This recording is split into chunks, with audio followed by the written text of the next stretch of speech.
All right, great.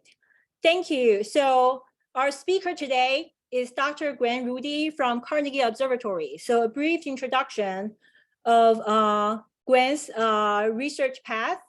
Dr. Rudie is a leading expert in precision measurements of the physical conditions and chemistry of diffuse gas, very much the focus of this science interest working group, within and around galaxies across the cosmic time. Dr. Rudie received her PhD from Caltech in 2015, and she moved all the way across the town to Carnegie and started her Carnegie Princeton postdoc fellowship then. And 2 years later, she was promoted to science staff at the observatory, a very clear recognition of her science leadership and excellence. She has been playing leadership role in many major survey projects, starting from KBSS, this is the Keck Baryonic Structure Survey, to Cosmic Ultraviolet Baryon Survey, something very much dear to my heart, and Lemma Alpha Tomography AMAC Survey, which is also coined Lattice. Plus now she's leading a JWST program, Cecilia, that goes for chemical evolution constrained using ionized lines in interstellar aurora survey. So, as we will hear today, she's also the project scientist for a new near-infrared multi-object spectrograph, currently under planning and also under construction for the Magellan Telescope. Beyond scientific research, Dr. Rudie is also very passionate about STEM education in general and also mentoring the younger generation. She is the founding director and the ongoing director for the very successful CASI summer research program that foster the next generation astronomers, leading astronomers, with a particular focus to underrepresented minorities. So today, I'm really grateful that she's willing to kick off our new series with the exciting research that she has been working on. So there you go. Gwen, take it away. All right, thank you, Shoen, for that very kind introduction. And thanks to everyone for joining us for this sort of inaugural talk of the Science Interest Group. I'm really excited to hear all of the future speakers as well. So today I'm going to tell you about observations I've been working on with a number of collaborators who I'll introduce throughout the talk, studying diffuse circumgalactic gas from cosmic noon to the present day. All right, if I can get my slides to advance. Apologies. All right, so I think I just wanted to start with a sort of brief introduction. As a community, I think we sort of recognize that to understand the ways galaxies form and change over time, we have to understand sort of the full ecosystem in which they live. And in particular, we're interested in understanding how cosmic flows of gas in and out of the interstellar medium actually shape and regulate galaxies. So we recognize that the rate and physical properties of gas accreting onto galaxies sets, at least in some ways, the available fuel for star formation and black hole growth. And in particular, the physical parameters of the gas as it flows into galaxies is really important to be able to constrain in order to understand what might be the future evolution of these systems. We also recognize that energy released by star formation, supernova, black hole accretion can stir turbulence within the interstellar medium, drives galaxy scale outflows, which can plausibly regulate and potentially in some systems quench star formation. But the details of any of these processes are not actually particularly well understood. And this actually sets an important sort of benchmark goal, I think, for our field in terms of understanding these flows with much better acuity. Now, I think one thing I like to remind everyone of course, especially when I'm not speaking to this community, but to the community of galaxy formation writ large, is that we would do well, not just to study the galaxies that sit at the centers of these beautiful simulations, but also the gas that surrounds them in this circumgalactic space. And that's what I'll talk about today. I pulled this beautiful artist rendition from a recent review from Claude-André Faucheguière and Peng O that was released just earlier this year. because I think it sort of sets the scale of the problem that we're trying to solve. Claude André and Peng point out in their review that understanding the circumgalactic medium is really a multi-scale, multi-phase, and multi-physics problem. And in order to understand sort of the global impact of the circumgalactic medium on galaxies, the challenge is that it turns out we also likely need to understand sort of the micro-scale physics that's occurring in this volume. We're fortunate, though, that CGM observables actually offer a very direct constraint on some of the really critical baryonic processes, these gas flows, which dictate galaxy formation and evolution. So I've listed here sort of a bunch of different observables in the circumgalactic medium. And in today's talk, I'm going to focus on the ones in blue. But I'd really like to point out that these give us some of our most direct ability to understand in detail the properties of these gas flows. So if we're interested in studying this, where would we like to look? The challenge is, in fact, almost everywhere. And that's because the universe, of course, evolves strongly with epoch, where we see that the overall activity level of the universe, parameterized by the star formation rate density, actually evolves strongly as a function of time. But of course, it's not just the universe writ large that's evolving. The galaxies themselves are also changing in important ways. So we know that galaxies in the distant universe have higher gas masses, higher star formation rates, lower metallicities. They're denser, their kinematics are less well ordered, and they have higher degrees of ISM turbulence. And I think one of the questions for our field is really how these properties that we see of galaxies at distant times compared to galaxies in the local universe are in fact modulated by what's going on in the circumgalactic medium. And so today, to start attempting to address these questions, I'm going to tell you about two surveys that I've taken a leading role in that are both sort of unique spectroscopic surveys, which collectively cover the height of cosmic star formation around a redshift of 2 to 3, which we expect is also the peak of these cosmic gas flows, as well as another survey that covers redshifts less than 1 during the downturn of star formation to the current day. Now, both of these surveys have sort of a similar observational design, and so I'll briefly introduce it. The idea is that we use powerful spectrographs on either ground or space-based platforms to get a very detailed spectrum of a distant quasar. We can then use absorption line fitting and modeling in order to map out the distribution of neutral hydrogen and ionized metal species along the line of sight to this quasar. We pair this with dense galaxy redshift surveys in the same volume as these, but foreground to these quasars. And then naturally, for any galaxy that lies foreground to the quasar and close to the line of sight, we have a pencil beam probe of the gas that lies in its circumgalactic medium. All right, so just a few quick words about these surveys, and then I'll start telling you about some of the results. So the survey at lower redshift, redshifts less than 1, is the Cosmic Ultraviolet Baryon Survey, or CUBS.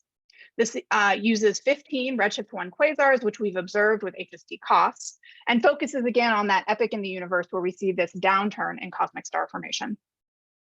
At higher redshift, redshift 2 to 3, I'll tell you about work from the Keck Baryonic Structure Survey, or KBSS. This also covers 15 quasars. This is at a redshift of 3, where we've observed them using Keck high-res, so a ground-based shell spectrograph.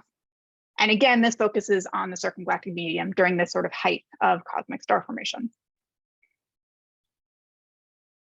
Now, I'm really fortunate to work with an extraordinarily talented group of people on both of these surveys, and I wanted to make sure that I acknowledge all of them at this moment in the talk. So CUBS in particular is led by 3 co-PIs at 3 different institutions. So Xiaowen Chen at the University of Chicago, Sean Johnson at the University of Michigan, and myself here at Carnegie. But we're very lucky to have a large number of collaborators. Some of the sort of junior ones that are doing the majority of the effort are sort of highlighted in that first row there. And in particular, today, I'm going to focus on work that was mostly completed by 3 really talented postdocs that we've had the privilege of working with. So I'll tell you about some results as we go along. I'll let you know who has sort of led these results. But in particular, I wanted to introduce you to DGAQ, who's at the University of Chicago, Bari Zahedi, who's at Carnegie, and Tom Cooper, who was a postdoc at Carnegie as well. All right, so as I mentioned, in addition to the quasar spectroscopy, we also need a detailed galaxy redshift survey to find galaxies in the volume foreground to these quasars. So for Cubs, we did sort of one of these canonical wedding cake strategies, where first at sort of the smallest impact parameters, regions closest to the quasar line of sight, we've used the VLT Muse spectrograph, an integral field unit spectrograph, in order to probe sort of galaxies at lower luminosities, close into the quasar line of sight at very, very great depth. So we can track relatively low luminosity galaxies all the way out to the edge of the survey volume.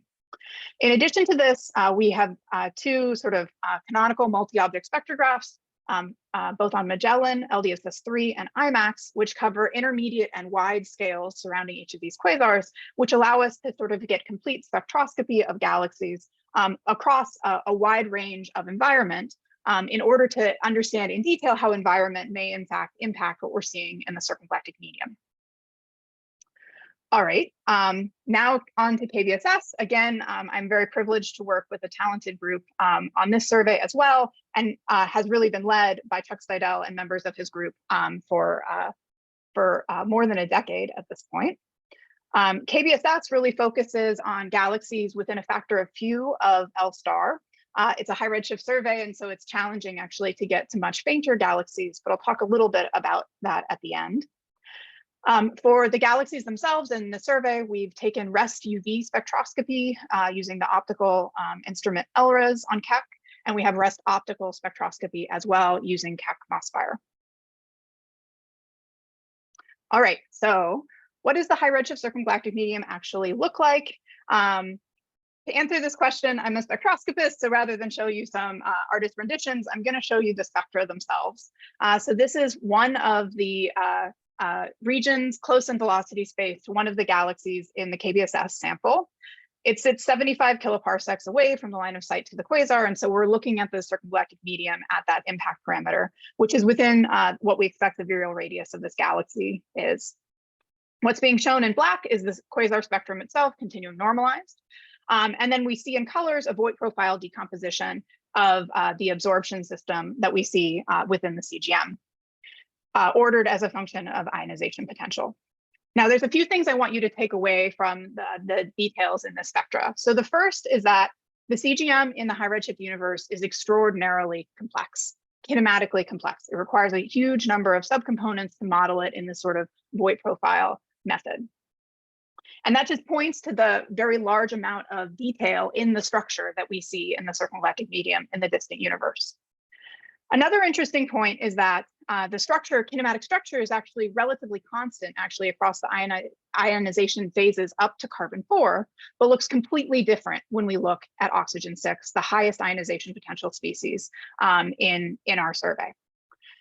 Now, this is interesting because this points to the fact immediately, just with this spectroscopy, that the CGM is in fact multi-phase. So we have a different density and temperature distribution that we see in multiple ionization stages. And then the last point that I want you to walk away with is the fact that it's interesting, I believe, that these lower ionization stages actually share common overall kinematics, the common velocity with this high ionization oxygen-6. And I'll come back to that point in a few minutes. All right. Another important aspect of sort of talking about what the circumgalactic medium looks like is to also talk about how large the gas structures are that we see within the CGM. And here we're really aided in the KBSS by the fact that one of the quasars in our sample is in fact gravitationally lensed. And so the setup looks a little bit like this. We have this galaxy 75 kiloparsecs away from two images now of a background quasar. And the lensing is done in such a way that, that the separation of these two images at the redshift of the foreground galaxy is only 400 parsecs probed at 75 kpc. And so this gives us the ability to look at the small scale structure of the circumgalactic medium for this particular galaxy. So what do we see? It's the same friend that I showed you earlier. And what I'm going to do is I'm going to replace now the quasar spectrum with the image of the fainter of the two images of this background quasar. And we can compare what the structure looks like. So that's what I'm showing here. And what we can see is that the individual subcomponent structure across these different species actually changes quite a lot on this 400 parsec scale. And so I think this really shows that these, for all of the ionization stages sort of lower than carbon-4, the absorbing clouds in the circumgalactic medium are smaller typically than this small scale of 400 parsecs. However, the oxygen-6 is completely consistent across these two lines of sight, suggesting that the O6 is in fact larger than this and may be more volume filling. So I think this is really consistent with a picture where you have lower ionization gas that is basically small clumps embedded in a warmer volume filling medium. And I think it's actually particularly reminiscent in some sense of what we actually see in detailed spectra of high redshift galactic outflows. So this is work by John Chisholm, where he's taken a spectrum of a gravitationally lensed high redshift galaxy. The background light in these data are the stars themselves. And so we actually know directly from the blue shift of the kinematics of these ISM lines that this is outflowing gas. But we see the same co-moving multi-phase gas here shown in oxygen-6 in black and a number of other lower ionization species in colors, as we have seen in the circumgalactic medium. And so I think this points to the very real possibility that a large fraction of what we're seeing in the high redshift CGM is in fact outflows from these galaxies. One challenge, of course, though, is this very small scale of these absorbers that we're measuring using this lens quasar really presents an enormous challenge for doing any form of direct comparison with simulations. But I think there's actually a bunch of novel approaches that are going to be promising for future comparisons. So here I'm showing work by Cameron Hummels that uses enhanced halo resolution, basically a forced resolution in the circumgalactic medium to try and resolve these smaller scale structures.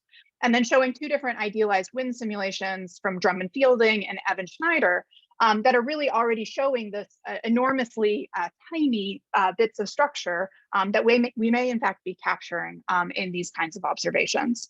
And so I'm hopeful that work like this and other creative work using subgrid models may help us do these comparisons more directly in the future. All right, moving on to another observable. I would next want to talk about the thermodynamics of the circumgalactic medium and what that can tell us about accretion and outflows. Okay, so when we're talking about the thermodynamics of the CGM, how do we actually measure this? So the thermodynamics itself is encoded actually in the width of the absorption lines that we see in these quasar spectra. And so I'm trying to give you a demonstration of that here using the data themselves. This is the data from the KBSS. So on the left, I'm showing two examples where I hope you can see by eye an example of thermal broadening in these quasar spectra. So the idea is that for an isothermal gas cloud, you expect the velocity of the individual ions to be inversely proportional to the square root of the mass of the ion. And so what you expect is heavier ions like silicon are moving around less quickly than lighter ions like carbon. And so you expect their velocity distribution and their absorption profile to be peakier. And so I think these are two examples where you can see relatively clearly that the silicon lines, the heavier lines, are in fact more narrow than the carbon profiles. The opposite alternative is shown on the right. So this is an example where if you have sort of constant velocity across the structure, then you expect to see similar absorption lines. And there are multiple things that can cause non-thermal broadening, but at a minimum, this gives you a maximum value on the possible turbulence within one of these gas clouds. And so I'm going to use this as a proxy for turbulence throughout my talk. You can think of it as an upper limit if you'd like, but in general, this is likely one of the main drivers of non-thermal motion in these absorbers since they are so physically compact. All right, so what do we actually measure when we look in aggregate at the high redshift circumgalactic medium? So these are the gas temperatures that we measure for gas within 1 virial radius of galaxies in the KBSS. Overall, you can see that they span a very wide range in temperature, which is consistent with a picture in which we have relatively cool gas that might be accreting onto these systems, as well as hot gas from either some form of shocks from inflows or outflows. But it's notable, I think, that actually a lot of the gas is at intermediate temperature. So we have some amount of gas around a sort of canonical IGM temperature of around 10⁴ Kelvin. We don't see a tremendous amount of gas at 10⁶, which is roughly the virial temperature of these systems, but we aren't actually very sensitive to very hot gas using the tracers that we have access to. But the fact that we have so much gas at intermediate temperatures, I think, is actually extremely interesting, and points to the fact that the high redshift CGM is in fact dynamic. So fully half of the absorbers have temperatures between 10 to the 4.5 and 10 to the 5.5 Kelvin. And this intermediate temperature gas, especially if it's above sort of what we would expect from photoheating alone for relatively diffuse clouds, this cools extraordinarily quickly. And so I think the fact that we see so much of this gas actually points to the fact that we need some form of constant either reheating or replenishment of the warm gas in the high redshift CGM. All right, in addition to gas temperatures, we can also, as I mentioned, constrain the turbulent velocities within these systems. And so here I'm showing a plot of the overall measured turbulent velocities for the KBSS absorbers within 1 virial radius. Overall, we find that they're rather moderate. And one way to sort of compare these two different measures is to look at the ratio of the thermal energy inside one of these structures and compare it to the total internal energy that we measure. And here we see that really the high redshift absorbers are in fact very much dominated by their thermal energy. You can do a little bit of algebra and convert this into a Mach number. And then we see that the velocity of these ions within these clouds are in fact generally subsonic. 80% of the absorbers have subsonic internal gas motions. And as I'll show you later, this is really in contrast to what we think is the nature of the velocity of the cloud, the bulk velocity of the clouds through the halo. All right, so this was all for the high redshift universe. What do we see in terms of the thermodynamics for gas in the intermediate and low redshift circumgalactic medium? So for this, I'm going to call on work from collaborators. This is work by Fari Zahedi and GGAQ using the COS LRG sample as well as CUBS, which I've already introduced. So the COS LRG sample has COS spectroscopy of close to the lines of sight of luminous red galaxies or just massive galaxies in the low redshift universe. And what both Fari and GGA have done is looked in the same way at at least two different transitions. Usually one of them is neutral hydrogen and the other is one of an ionized metal species, often magnesium 2. You can compare the widths of those lines and again, constrain the thermodynamics of the gas in the same way that I presented earlier. And GGA just presented a meta-analysis of these absorbers and compared it to the high redshift CGM. So that's what's shown here. Again, this thermal energy to total energy ratio. So the high redshift ones that I just presented are in orange, and you can see in strong contrast to what is found at high redshift, the lower redshift galaxies are far less thermally dominated than what we see at high Z. GGA found something really interesting, I think, when he divided the sample into galaxies that were forming stars and those that weren't. So the passive sample shown in red seems to have much higher gas turbulence than we see in star-forming halos.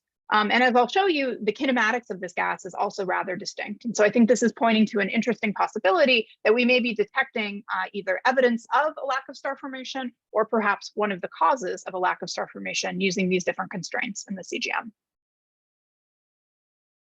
All right, moving on to another observable, the specific kinematics of gas in the CGM.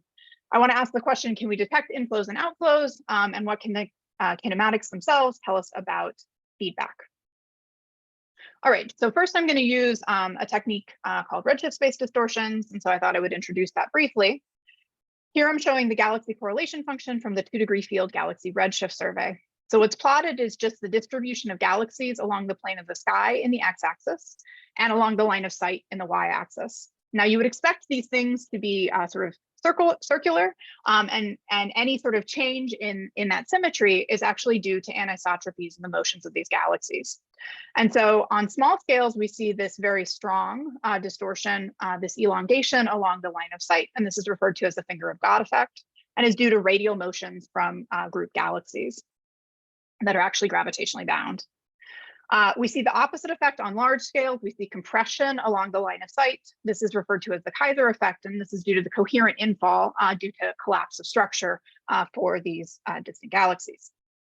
All right, so for CGM observations, what we do is fold this in absolute values, so we have a little bit higher signal to noise, and that's what I'm showing here. So this is high redshift hydrogen and ionized metal species surrounding KBSS galaxies, which sit at the origin of this plot. And we see these same two anisotropies overall. We see this sort of finger of God effect, which is due to large peculiar velocities at small scales, suggestive of outflows.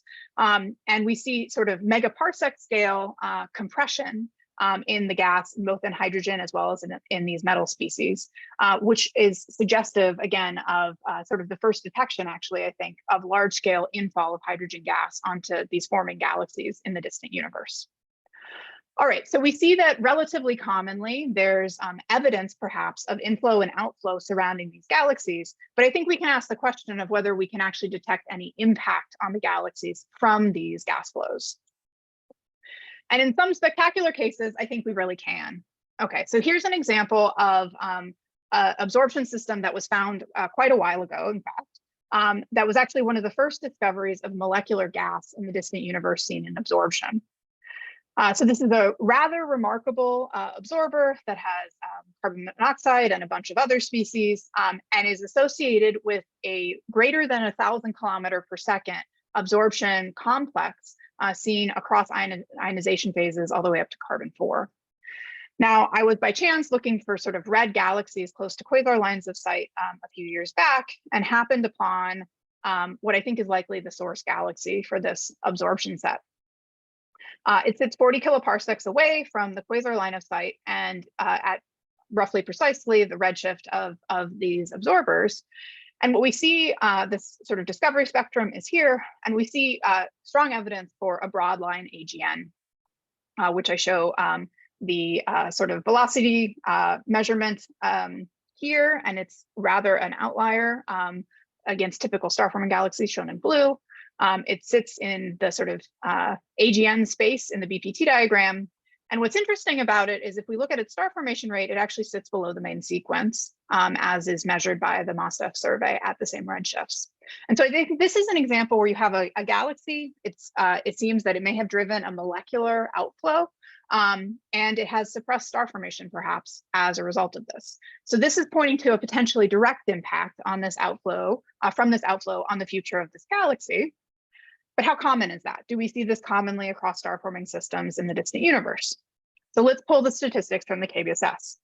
This is now showing the velocity distribution of metal-bearing absorbers surrounding galaxies from the KBSS within 1 virial radius. That's what each of these points are. And I'm comparing this to the 3-space escape velocity for dark matter halos that match the clustering of the galaxies in the KBSS sample. That's what this dashed curve shows. And what we see then is that any of these absorbers that sit outside of these two curves are formally unbound from these galaxies.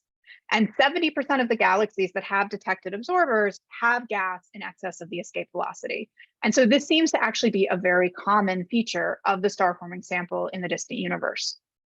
All right, so what else can we say about this halo gas that's unbound?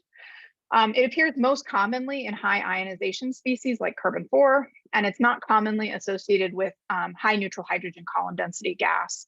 And this suggests that it's either highly ionized, metal enriched, or both. And it's not actually that small of an amount of material. So for the galaxies that have unbound carbon-4, if you sum it up, 20% of their carbon-4 column density is formally unbound.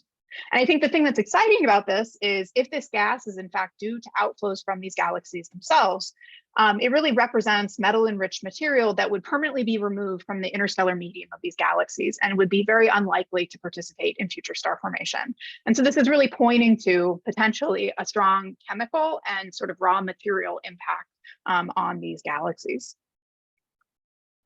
All right, so that was the kinematics of high redshift galaxies. What do we see when we look at intermediate and low redshift? So here first, I'll start by looking at magnesium-2 absorbers, so tracers of relatively cool gas surrounding now massive luminous red galaxies at low redshift. This is work by Fari Zahedi, but several other groups have found similar results. When Fari looks at the overall distribution of magnesium-2 absorbers surrounding these galaxies, he finds that roughly their velocity dispersion overall has roughly a factor of 2 lower, than the expected virial velocity of their halos. So this is actually sub-virial gas surrounding these relatively massive galaxies.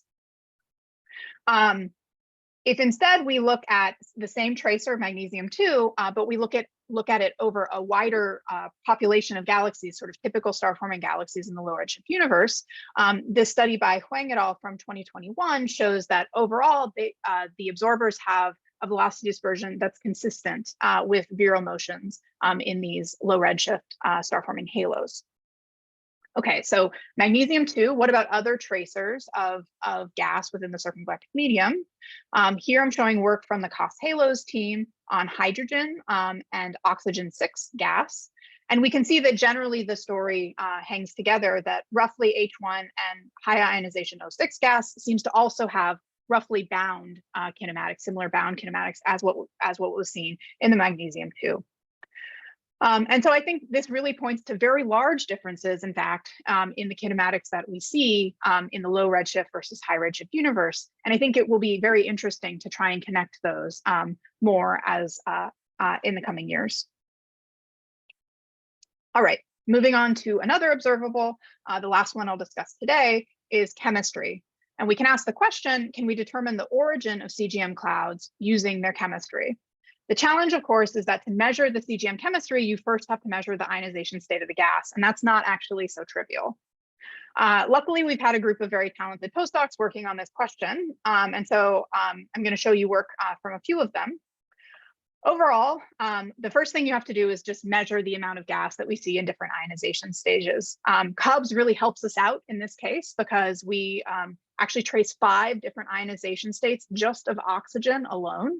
And so this allows us to give chemistry independent constraints on the ionization within these absorbers. Next, we need to make an ionization model. And the real caveat is that we actually see strong variations in the ionization structure of different components within the same halo. And if this ionization is non-uniform, this means that we need to model each of these absorbers separately. And it turns out in some cases, each of them actually require multiple phases, multiple densities of gas in order to accomplish this modeling.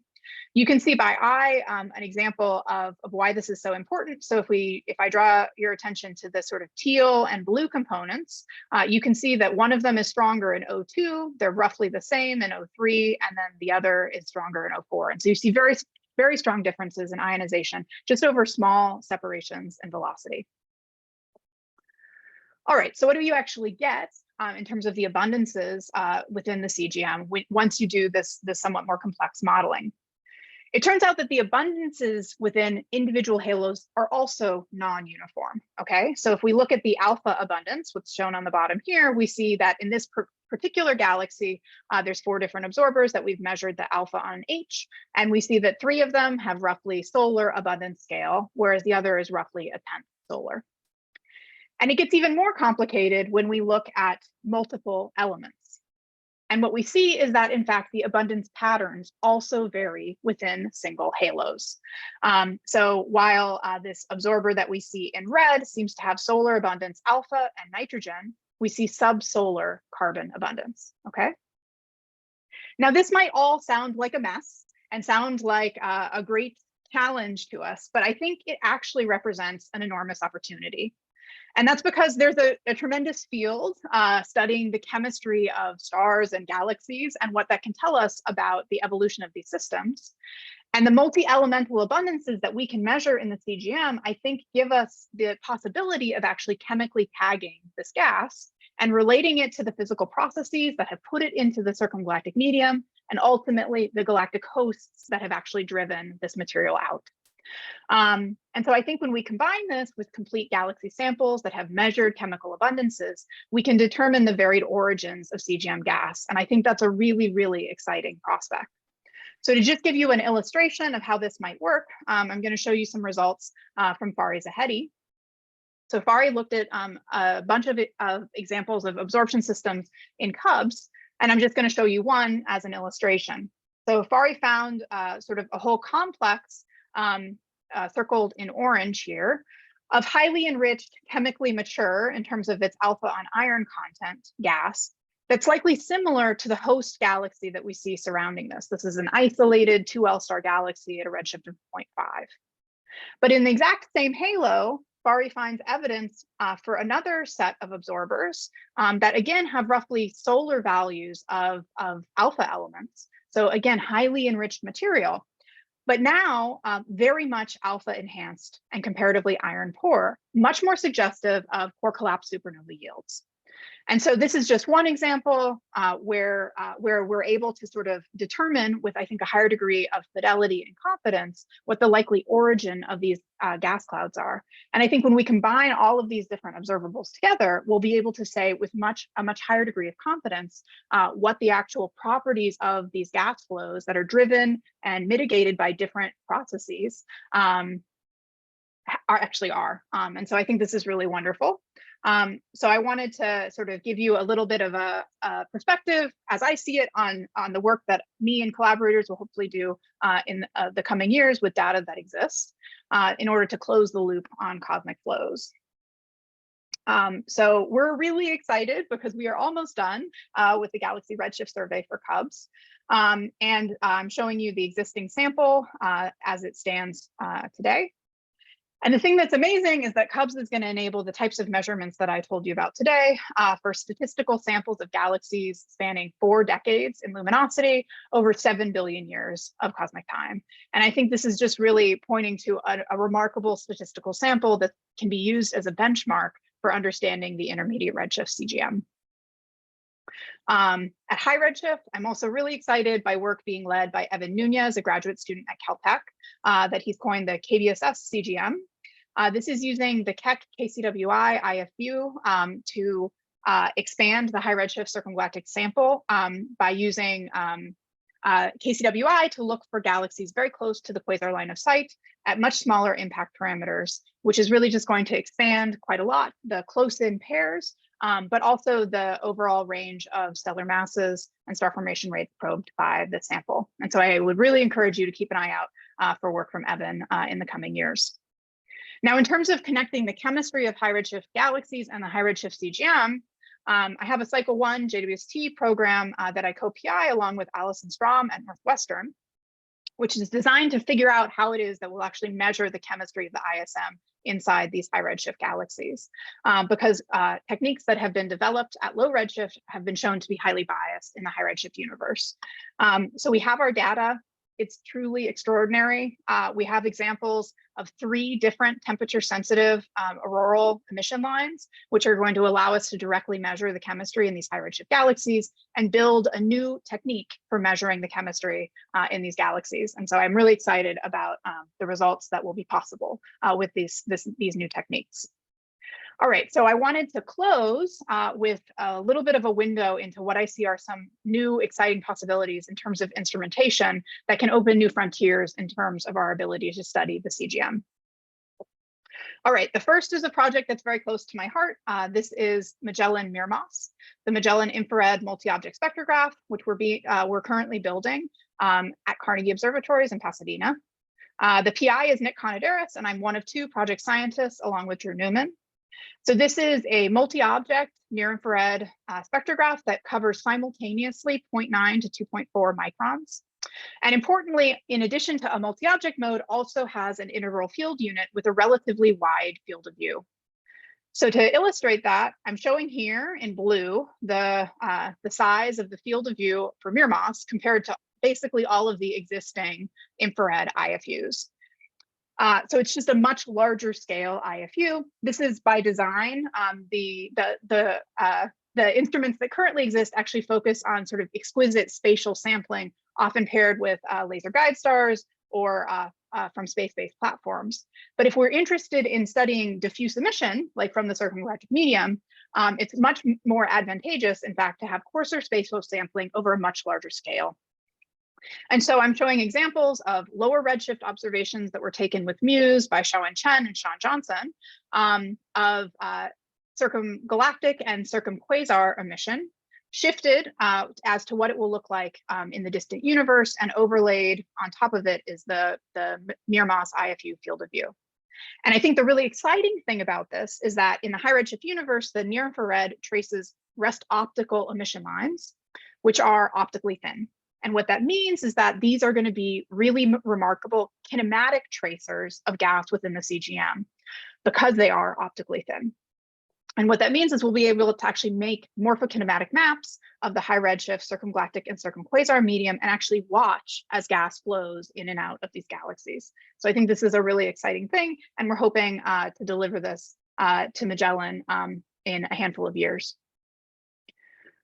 A little farther afield, of course, is the US ELT program. And I really enjoyed working with a bunch of individuals that are on this call on thinking about different types of science projects that we could use the US ELTs for. And in particular, one of the key science cases that's been outlined is sort of tomographic mapping of the circumgalactic medium, both on megaparsec scales to measure environment, as well as using multiple probes of the CGM in absorption using faint background galaxies in order to really map in absorption the CGM using many, many probes at the same time. And then combine this with integral field observations of distant galaxies so that you can connect feedback from, for instance, individual H2 regions to what we see in a resolved version of the CGM. So I think this is really, really exciting. But I also think one of the important things is going to be allowing these same types of observations actually to happen across cosmic time. So we can see as galactic systems actually evolve and change, the rate with which they're forming stars, the rate with which they're potentially expelling gas, how we actually see changes in the CGM occurring in lockstep. And this is one of the things that I'm really excited about as a possibility for a next generation space-based UV spectrograph. And so after 2020 sort of called out the possibility of having relatively high resolution spectroscopy of faint galaxies down to UV magnitudes of 23rd, which would allow us to probe the CGM of local galaxies with many, many probes. But I think actually allowing for some flexibility in such a spectrograph that would also allow us to take moderate resolution spectra of still fainter background galaxies and quasars would allow us to extend experiments like this up to redshift 1, so that we could really connect with the projects that are planned for the US ELT program and be able to watch the CGM in a resolved way as it evolves across cosmic time. In addition to this, of course, having access to fainter quasars is important for a lot of other cases. So I mentioned size measurements at the beginning of my talk. And I think it's really critical that we actually have access to fainter images of these lens quasars. Typically, they don't have the same brightness, and that's going to be able to enable us to make so many more of these sort of size measurements as well.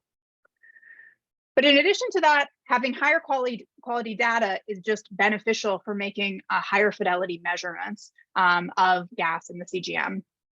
And so I think a powerful new UV spectrograph could also enable us getting this higher quality data for quasars we already know about, quasars like Cubs, but with data quality that's more similar to what we can get for KBSS. And that's just because we're using 10-meter telescopes and optical Echelle spectrographs. So in particular, if we can achieve high resolutions, this is much higher resolution spectroscopy. This is going to allow us to kinematically deblend absorbers with much higher fidelity and enable the measurement of gas temperatures and turbulences, as I showed earlier, but for both low and high ionization gas.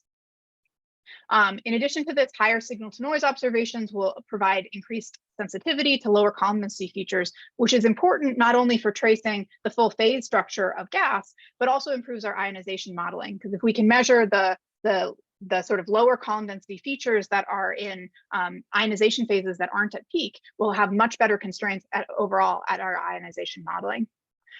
Lastly, if we have wide wavelength coverage, we'll be able to perform all of these measurements and understand the CGM with much higher fidelity. So for instance, covering multiple neutral hydrogen lines is really critical if we want to measure the neutral hydrogen column density. And covering this wide range of like element ions also, again, allows us to trace different ionization stages and make ionization models that are much, much more accurate, which is critical if we're interested in studying the chemistry of these systems. All right, so I just want to wrap up with the conclusions for my talk. I showed you that at high redshift, cool and warm metal-bearing gas clouds in circumgalactic medium have relatively small size scales, while the likely hotter oxygen-6 bearing phase appears to be more volume filling. And I think this is generally consistent with a picture where hot outflowing winds, carry along or seed the formation of cooler, dense clouds. I also showed that gas in the high redshift circumgalactic medium exhibits a wide range of temperatures. This has sort of broad agreement with a theoretical paradigm where you have relatively cool gas that might be inflowing, and then in addition to outflows or accretion shocks. I also showed that there's a large group of gas that is at intermediate temperatures, which has relatively short cooling times and suggests that the CGM is dynamic with constant heating or gas replenishment. I also presented the kinematics of gas in the high redshift CGM and showed that it has evidence for inflows and outflows, with 70% of detected of galaxies with detected metals having unbound gas. At low redshift, I showed that the low redshift CGM is generally more turbulent and bound, with quiescent galaxies having the highest gas turbulence and the lowest sort of ratio of velocities with respect to their expected virial velocities. I also showed that individual halos show a huge range in chemical enrichment and in abundance patterns. And I sort of explained why I thought that the multi-elemental CGM chemistries are actually going to allow us a great degree of power in terms of determining the origins of these gas clouds. And lastly, I showed that new samples of low and high redshift are really going to expand the dynamic range of galaxy properties, providing us new insight into cosmic flows, and ended by showing that advances in ground and space-based telescopes and instruments across wide wavelengths from the UV to the EIR, I think are really just going to open new discovery spaces for understanding cosmic ecosystems. So thank you guys so much for your attention and for coming today and joining this science interest group. I'm really excited to hear from all of you in the future. Great, thank you, Gwen. Beautiful data. I wish we would see more of the kind of tech high-res data for low redshift UV bright sources. Questions from the audience?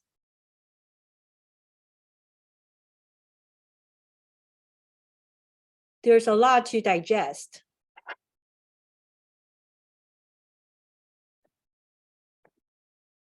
Hi, Gwen, this is Peter. I can just kick off the questions. Just first of all, thank you for a really engaging and really fascinating presentation.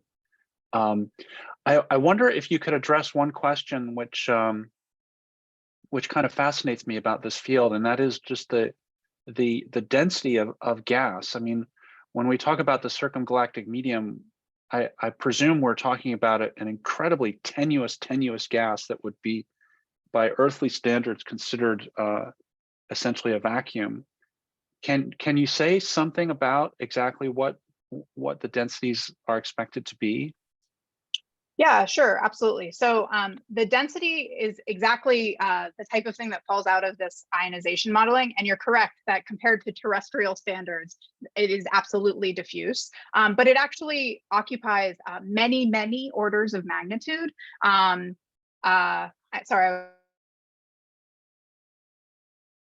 So it's not that critical. But when we actually talk about this sort of determining the chemistry of the circumgalactic medium, this ionization modeling, the first step is you actually have to essentially determine the density. And basically what we see is that even for individual absorbers that aren't actually resolved in the COS spectroscopy, we actually require in many cases 2 different densities even for single absorbers. And then we can see sort of spread across multiple components as well. And so it actually spans an enormous range of densities within the circumgalactic medium, even of individual halos, not to mention when you talk about across systems or going into the IGM where we expect the gas to potentially be even more diffuse. And so it's another one of these cases where the challenge is in fact in the fact that the scales are so different for this type of gas. All right. Thank you. We have a number of hands up. So in the order on my screen, Yakov, I see you have a group there. Yes. Hi, we're here at the University of Washington. This is Jess Work, and we have like 6 of us in this room. Thank you so much, Gwen, for such a wonderful talk. I'm just curious. I mean, it just strikes me that KBSS data are just so rich and beautiful. And I wonder, what are the possibilities with some of like the ELTs of just kind of extending a KBSS like survey to even more galaxies and more quasar fields, and if you have a plan for that, or if people are thinking about that kind of thing? Yeah, I mean, I think it's totally doable. The challenge, I think so it's absolutely the case that with the ELTs, the expectation value is to do this kind of work. The real novelty, I think, of the ELTs is that you have a highly multiplexed ability to measure faint background galaxies, which gives you this sort of tomographic view of the CGM. But I think the other thing that, of course, JWST and the ELTs make possible is detecting galaxies over a much wider range of luminosities and out to more distant parts of the universe. And I think it's completely doable to imagine making these same types of observations for larger samples. And Evan, as I mentioned, is already working on sort of expanding the sample. We have plenty of examples within the Keck Baryonic Structure Survey, quasar data of observers where we don't yet know of a galaxy that lies close to the line of sight. And so it's not the case that sample is like tapped out in terms of the quasar spectroscopy. It's just the case that getting complete galaxy spectroscopy at distant parts of the universe is essentially impossible still, although maybe now finally almost possible with Webb. And so it's definitely challenging, but I think it's really exciting. Thanks for the question. Okay, Cameron? Hey, Gwen, excellent presentation. You covered a ton of ground there, but I wanted to ask if you had specific tasks or requests from those of us in the theoretical simulation side of things to specifically address that in your mind. I'm sure everyone has a different idea of what they want done, but from your personal perspective, do you have specific things that you would like the theorists to work on that would bring some insight to this overall process? Yeah, it's a great question. So I think one of the things that's really important is if we're imagining making any form of sort of direct comparisons to the observations, one of the things that I think we've sort of seen is really important to try to do our absolute best at actually matching the galaxy properties that are the ones that are being simulated. So just making sure that there's sort of more direct conversations with observers about precisely what we know about the galaxy population that we're actually observing, and trying to do our best to make sure that those are the halos that we're pulling from the simulations. So I think that's one part that's important. The thing that I would actually be really interested in understanding from the theoretical community is what I think actually, for me, the place where theory and observations best meet is if observers can come to theorists and say, these are the things that I think are most robustly measured in our data sets. And if theorists can do the same, these are the things that we see constant across these simulations, regardless of what we change. Or these are the things that seem constant in terms of resolution or something of that sort, but change a lot when we change mass loading of winds, or when we change aspects of cosmic ray transport, or any of these sorts of physics that we're interested in constraining. And so that's sort of the space that I really like to work in, is sort of believing the experts about what it is that is most robust from each of these different fields. And I think that that's really the space in which we can make progress. But I think having sort of a close handshake between theorists and observers, so we're talking about really the same things, will really, really help in that. Okay, last question before I hand it over to Erica for a few final words. Anna. Hi, thank you very much for your talk. And by the way, I love the answer you gave to the previous question. So this is a question that comes from someone who's not a UV absorption person. I really liked how you motivated your talk with, the physics that, we have to understand the microphysics of the CGM, to also understand the feedback, the kind of galaxy evolution impact that CGM has on galaxies. So, and then you also said that the results you're seeing in your beautiful data is that the kind of UV optical trace observers are probably colder than out of a hotter gas. So asking you and all the experts in the room, if you could have access to any kind of observables you would like, which phase would you say, how are those two different phases, the kind of warmer volume filling and the colder, denser, clampier one, how would you want to connect these two? That which ones are more important to connect to the physics, and kind of how? So like which physical processes, microphysics and feedback processes you're perhaps tracing with the clumpier gas and maybe with the volume filling gas? It's a very general question. Any insights are welcomed. Yeah, thank you for the question. So I think this is actually a case where actually you kind of have to piece together evidence from multiple different types of observations, and in many cases, very different redshifts. So in principle, we would love to be able to trace X-ray emitting gas around these high redshift galaxies and see whether they have a volume filling halo of hot gas. But X-ray telescopes are pretty far from being able to observe diffuse gas around individual galaxies in the distant universe. That is, however, possible with advances in X-ray telescopes in the more local universe. And so I think finding ways to connect those observations is really, really important. And being able to test sort of this microphysics question with really detailed observations where they're multi-wavelength on relatively low redshift systems, but systems that maybe span important criteria that might be different between low and high redshift. So for instance, having very high star formation rate surface densities is going to be important, and that's not very common in the low redshift universe, but you can find examples. But also things like chemistry, it turns out, matter a great deal. So the work that we're seeing at high redshift is that typical galaxies in the distant universe have very non-solar chemistries, and this may in fact drive very different ionization conditions, and things like stellar winds and explosive dynamics may actually be different in these systems. And so finding local analogs to those kinds of things, I think, are actually really, really important if we want to understand and connect the physical processes like radiation pressure, for example, in dusty and non-dusty systems, et cetera. If we want to be able to study all of those things, we have to be careful that we're really probing the full range of systems that are going to actually be important across cosmic time. So I hope that sort of addresses some of your question. This is great. Thank you so much. So Gwen, I'm going to steal the screen if that's okay. Yes, please do. Okay. So I know that we're at the end of the time, so I just want to provide just like a little some community notices. We're hoping that these talks they're going to happen every month through the year. We are hoping to have some type of session in January, the 2024 AAS. And basically we want to use these talks as an opportunity to present interesting results and also have discussions about the types of community priorities that maybe we need to promote and emphasize. So sort of in line with that, we're thinking about potentially some sort of diffuse gas white paper. We still have to come up with exactly the format.